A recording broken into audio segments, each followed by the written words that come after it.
Bienvenue sur Azimut, le podcast de l'orientation.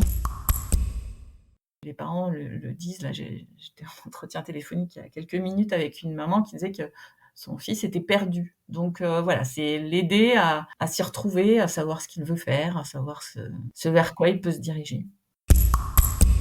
C'était assez touchant pour moi de voir un jeune, pour lequel, très timide par ailleurs, pour lequel, il y avait une prise de conscience assez forte, de son potentiel de créativité, et c'était aussi, assez jubilatoire pour lui comme pour moi. Je me souviens de moments assez touchants et d'émotions où les familles, les parents sont émus et fiers aussi, de voir, le travail réalisé par leur enfant.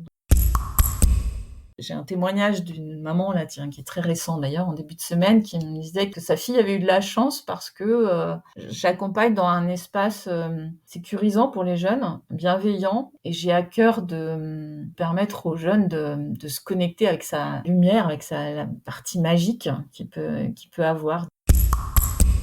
Je m'aperçois là récemment qu'il y a beaucoup d'anxiété autour de l'orientation. J'indique aux familles et aux jeunes que le choix qu'ils vont faire n'est pas un choix, certes, il a une importance, certes, mais il n'est pas déterminant pour la vie. Bonjour Laurence. Bonjour. Laurence, merci beaucoup d'avoir accepté de vous présenter aux auditeurs du podcast Azimut. Vous faites partie du collectif depuis très longtemps maintenant et avez contribué à de nombreux épisodes du podcast. Et c'est pour ça que je voulais vous donner la parole pour vous présenter. Alors, est-ce que vous pouvez commencer par nous dire qui vous êtes et quel est le métier que vous faites ? Alors, donc je suis Laurence Coiffard, je suis, coach, professionnel. J'accompagne en fait des jeunes et des adultes.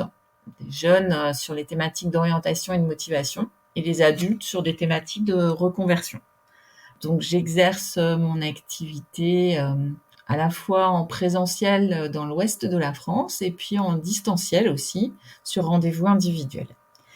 Et à côté de cette activité que j'exerce en libéral, j'ai aussi une activité salariée où là, j'accompagne des entreprises, plus sur les thématiques de recrutement.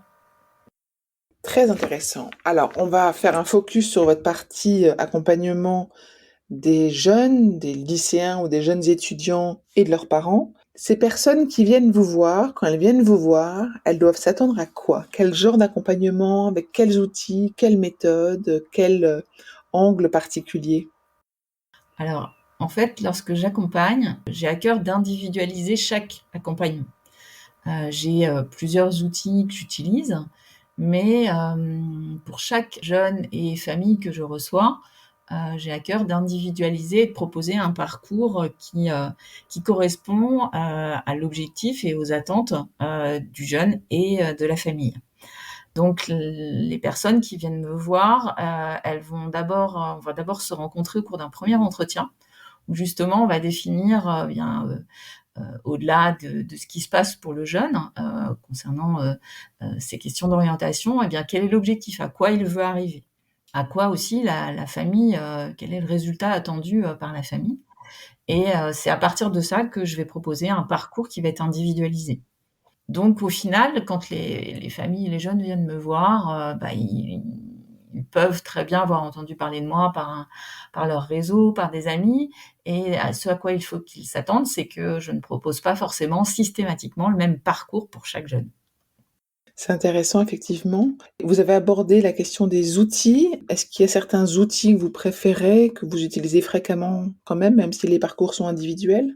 Oui, en fait, donc j'ai notamment, 2-3 outils, enfin on va dire 3 outils que j'utilise. Donc d'abord, moi j'étais baignée un peu dans l'ADVP, l'activation du développement vocationnel et professionnel. Donc c'est une méthode, d'inspiration québécoise. J'utilise cette méthode, pour, accompagner tout le processus d'orientation. Donc c'est aussi, des séquences, des outils qui vont utiliser des photolangages, des outils qui vont utiliser aussi, des mises en situation, pour permettre aux jeunes de se projeter. J'utilise également la méthode Potentialis, qui est une méthode, qui permet d'aller explorer les potentiels, des personnes que j'accompagne, donc notamment tout ce qui va être potentiel sensoriel lié aux 5 sens, les potentiels de créativité, les potentiels de raisonnement logique et les potentiels de communication. Donc c'est une méthode qui a aussi cette caractéristique d'être pédagogique parce qu'elle permet aussi de comprendre finalement comment on fonctionne, comment on traite les informations et d'aller repérer justement bien parmi tous ces potentiels ceux qui sont forts pour nous, et ces potentiels forts vont correspondre à des besoins à nourrir professionnellement. Donc ça, c'est une deuxième méthode que j'utilise. Et enfin, la troisième méthode que j'utilise aussi, c'est et je suis pas la seule, hein, beaucoup de coachs à utiliser cette méthode qui s'appelle le 6M, qui est une méthode qui va permettre d'aller explorer les moteurs de motivation. Donc c'est adapté aussi bien aux jeunes et aux adultes. Et l'idée, c'est d'aller explorer qu'est-ce qui me motive, quelles sont les activités qui pourraient être naturellement épanouissantes et motivantes pour moi. Les parents qui viennent vous voir, qu'est-ce qu'ils ont comme demande? Quelles sont un peu les phrases que vous repérez qu'ils vous expriment quand ils viennent vous voir? Il y a le fait de mieux se connaître n'est pas toujours, enfin, finalement, c'est un peu sous-jacent, mais c'est pas toujours autant exprimé clairement. Ça dépend des familles. Parfois, ça fait partie en fait de la demande des parents, mais parfois c'est un peu plus sous-jacent. Souvent, les demandes, c'est aider le jeune à se repérer, à choisir un métier dans lequel le jeune va être heureux, qui va l'épanouir, l'aider aussi souvent à faire des choix éclairés sur Parcoursup. Donc c'est le type de demande que je peux avoir. Je suis pas une spécialiste de Parcoursup, donc je ne suis pas une conseillère d'orientation qui connaît toutes les formations, et d'ailleurs c'est impossible, toutes les formations qui sont disponibles et ouvertes sur Parcoursup. Donc les gens viennent à moi plutôt pour justement aider le jeune à mieux se connaître et à se repérer dans cet océan d'informations et ces nombreuses formations qu'on peut retrouver sur Parcoursup. Donc c'est plutôt aider le jeune à faire un peu de tri dans tout ce qui est accessible pour lui. Voilà, donc je dirais que, et puis parfois les jeunes se disent, et les parents le disent. Là, j'étais en entretien téléphonique il y a quelques minutes avec une maman qui disait que son fils était perdu. Donc voilà, c'est l'aider à s'y retrouver, à savoir ce qu'il veut faire, à savoir ce vers quoi il peut se diriger. Est-ce que vous avez le souvenir d'un accompagnement que vous avez réalisé, qui s'est vraiment bien passé, enfin que vous avez gardé en mémoire parce qu'il vous a marqué? Je dirais que c'est plutôt des moments qui sont marquants. Je me souviens par exemple d'un jeune, donc avec la méthode Potentialis, je disais tout à l'heure, on explore la créativité, et je me souviens d'un jeune qui, c'est au travers de petites mises en situation, et qui avait un potentiel de créativité qui était très, très, très important, très riche, et lui-même était surpris en fait. Donc c'était un moment assez magique parce que il se rendait compte que alors la créativité avec la méthode Potentialis, c'est le fait d'associer, de combiner des images mentales et d'avoir des idées en fait, voilà. Et c'était pratiquement, on avait l'impression que c'était pratiquement inépuisable. Donc c'était assez touchant pour moi de voir un jeune pour lequel, très timide par ailleurs, pour lequel il y avait une prise de conscience assez forte de son potentiel de créativité, et c'était aussi assez jubilatoire pour lui comme pour moi. Donc ça, c'est un moment, et des moments comme ça, il y en a d'autres. Ça peut être des moments aussi, je dirais, donc quand j'accompagne des familles et des jeunes, je démarre par un premier entretien en présence des parents avec le jeune, et puis je termine aussi par un entretien en présence des parents et du jeune. Et parfois, il y a des moments touchants aussi en fin d'accompagnement où le jeune présente son projet, et je me souviens de moments assez touchants et d'émotions où les familles, les parents sont émus et fiers aussi de voir le travail réalisé par leur enfant. Donc c'est plutôt des moments qu'un accompagnement en particulier, voilà, qui me marque. Si je devais interroger les familles que vous avez accompagnées, qu'est-ce qu'elles me diraient de vous? J'ai un témoignage d'une maman là, tiens, qui est très récent d'ailleurs, en début de semaine, qui me disait que sa fille avait eu de la chance parce que j'accompagne dans un espace sécurisant pour les jeunes, bienveillant, et j'ai à cœur de permettre aux jeunes de se connecter avec sa lumière, avec la partie magique qu'il peut avoir. Donc je pense que voilà, c'est cette disponibilité que je peux avoir, et puis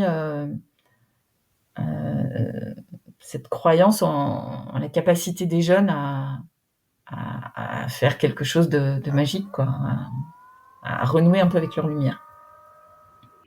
Est-ce qu'il y a une phrase que vous répétez quasiment dans chaque accompagnement qui vous caractérise un petit peu? Alors, je m'aperçois là récemment qu'il y a beaucoup d'anxiété autour de l'orientation. Là, j'ai beaucoup de terminales et actuellement, j'indique aux familles et aux jeunes que le choix qu'ils vont faire n'est pas un choix. Certes, il a une importance, certes, mais il n'est pas déterminant pour la vie, en fait.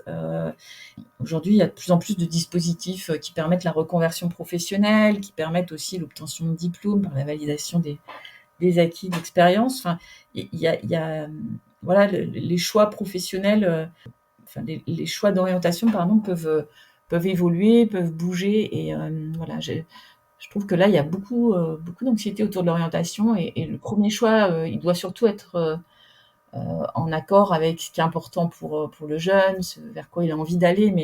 Mais voilà, c'est le message que j'ai en ce moment, de dire que c'est un choix d'orientation, mais il ne détermine pas non plus tout l'avenir professionnel du jeune. Voilà, donc c'est le message que je porte en ce moment. Est-ce qu'il y a une question à laquelle vous auriez aimé répondre mais que je n'ai pas posée? Pourquoi je fais ce métier-là, peut-être? Alors racontez-moi. Je fais ce métier par passion. J'accompagne des jeunes dans différents... Je travaille aussi en mission locale, auprès de jeunes étudiants, etc. Donc, j'accompagne les jeunes depuis très longtemps, et voilà, je fais un métier que je trouve passionnant.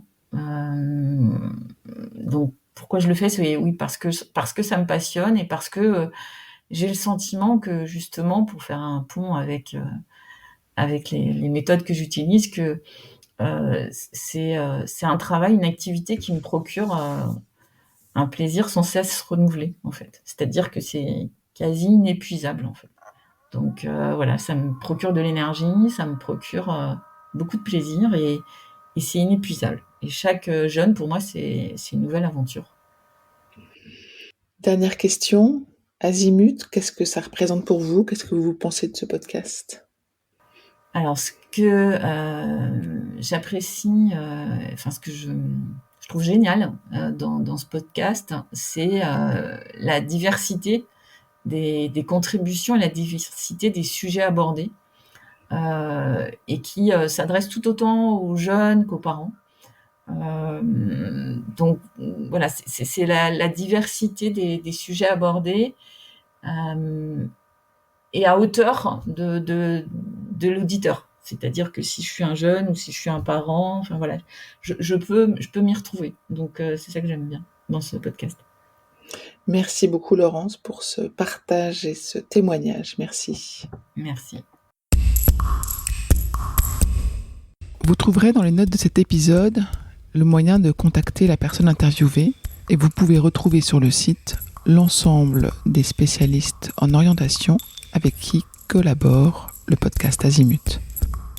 Merci beaucoup et à bientôt.